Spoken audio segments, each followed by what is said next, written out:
রাজকীয় প্রত্যাবর্তনের দ্বিতীয় দিনে মহান মুক্তিযুদ্ধে শহীদদের প্রতি শ্রদ্ধা জানাতে জাতীয় স্মৃতিসৌধে আসলেন বিএনপির ভারপ্রাপ্ত চেয়ারম্যান তারেক রহমান।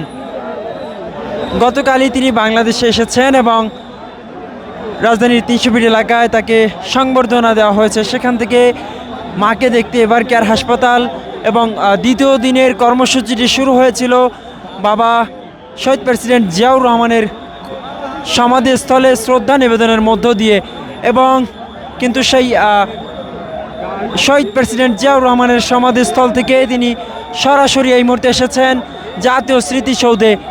সেই বুলেট প্রুফ লাল বাসে করেই কিন্তু আসলেন তারেক রহমান।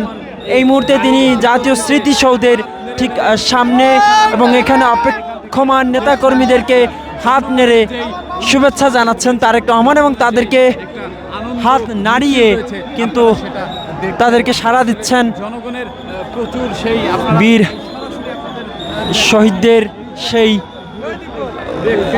প্রতি শ্রদ্ধা জানাতে তিনি এসেছেন এই জাতীয় স্মৃতিসৌধে। এই মুহূর্তে তার সেই লাল বাসটি প্রবেশ করছে জাতীয় স্মৃতিসৌধের ভেতরে। রাজকীয় প্রত্যাবর্তনের আজ দ্বিতীয় দিন এবং এই দ্বিতীয় দিনেই কিন্তু তিনি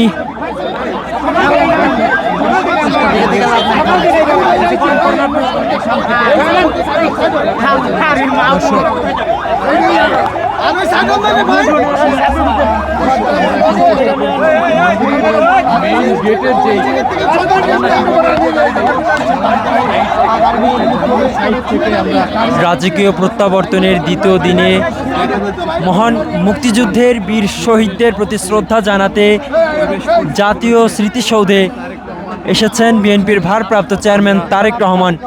তার সেই বুলেট প্রুফ লাল বাসটি এই মুহূর্তে জাতীয় স্মৃতিসৌধের ভিতরে প্রবেশ করেছে এবং এই মুহূর্তে আপনারা যেমনটি দেখছেন যে তারেক রহমানের যে গাড়ি বহর রয়েছে তার লাল বাসের পিছনে কিন্তু আইন শৃঙ্খলা রক্ষাকারী বাহিনীর কড়া নিরাপত্তা রয়েছে এবং তিনি স্মৃতিসৌধের ভেতরে এই মুহূর্তে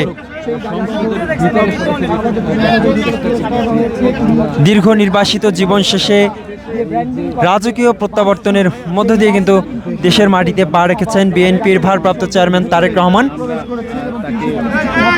গতকাল দেশে ফিরেই কিন্তু তিনি প্রথমে রাজধানীর ৩০০ ফিট এলাকায় গিয়েছেন। সেখানে তার যে সংবর্ধনা অনুষ্ঠান ছিল সেটি শেষ করে অসুস্থ মাকে দেখতে রাজধানীর বসুন্ধরা রেবার কেয়ার হাসপাতালে গিয়েছেন এবং দ্বিতীয় দিনের যে কর্মসূচি রয়েছে তার সেই কর্মসূচি কিন্তু তিনি শুরু করেছেন তার পিতা শহীদ রাষ্ট্রপতি জিয়াউর রহমানের যে সমাধিস্থল রয়েছে সেখানে শ্রদ্ধা নিবেদনের মধ্য দিয়ে, এবং সেখানে শ্রদ্ধা নিবেদন শেষে তিনি আজ কিন্তু এই মুহূর্তে মহান মুক্তিযুদ্ধের বীর শহীদদের প্রতি শ্রদ্ধা জানাতে এসেছেন জাতীয় স্মৃতিসৌধে এবং তার যে লাল বাসটি রয়েছে যে বাসটির পাশে কিন্তু লেখা আছে সবার আগে বাংলাদেশ, সেই বাসে করেই কিন্তু তিনি আসলেন এই জাতীয় স্মৃতিসৌধে।